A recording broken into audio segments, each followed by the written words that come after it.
Let the match begin. I'm just not seeing eye to eye with many these days regarding the Fed. I loved your article, The Recovery is Reaching Its End.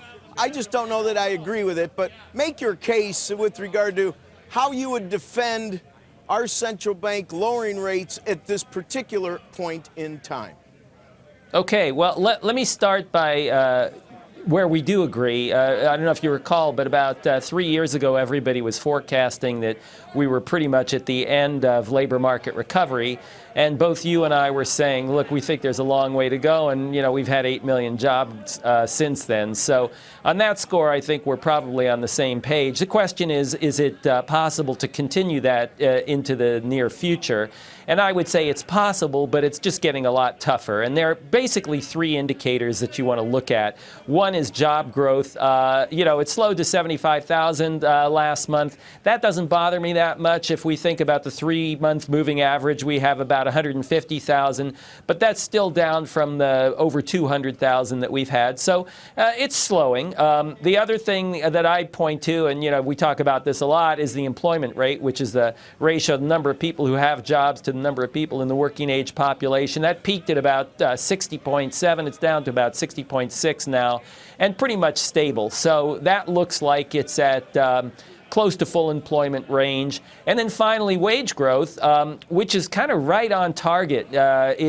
What you want to look at is the sum of productivity growth plus inflation, and that's right in the low 3% range, which is what we've been seeing in terms of wage growth. So all of those things look like we are at pretty much at full employment. That doesn't mean a recession is imminent. It doesn't mean that the economy has to stop chugging along and, you know, we can continue to grow. All of that stuff is fine, but it just says that that the slack that was there is no longer there to the same extent. It sounds to me like, just from your employment argument, you're looking to be a bit preemptive then, because being at full employment in and of itself certainly doesn't warrant easing. As a matter of fact, if it stays hot, maybe the other direction. So it all seems to boil down to some of the deflationary pressures. And my nervousness about this is I think there's a good chunk of global inflation in developed economies that is being exported and packaged and ends up on the shores of the U.S. Not that we don't have some issues, but the real question that needs to be asked is, will lowering rates address these issues? Will it have enough leverage in a global economy that has these pressures to make a difference without impacting other areas? I don't think a quarter, half point, or 3/4 of a point is going to make a difference in many of the issues you described, especially with central banks being the transformers of the universe in terms of negative rates, bloated balance sheets, and debt. It's just going to fuel a bigger debt bubble, mostly outside the U.S., but we're included in that. Thoughts?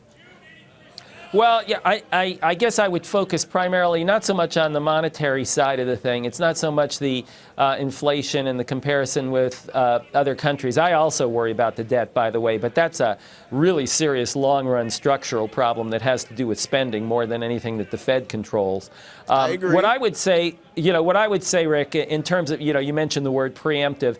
I guess the thing that troubles me the most right now are market forecasts of where we're headed for the next 4 quarters, which until the last Fed meeting was really below 2%. But the other thing is, if you look at investment, and investment's been way stronger than it was in 2015 and 2016. That's the good news. But it's tapered off a bit. And I guess my view is we need to keep investment rolling. I'm sorry? We're out of time. We're going to have to leave it there. I agree on many.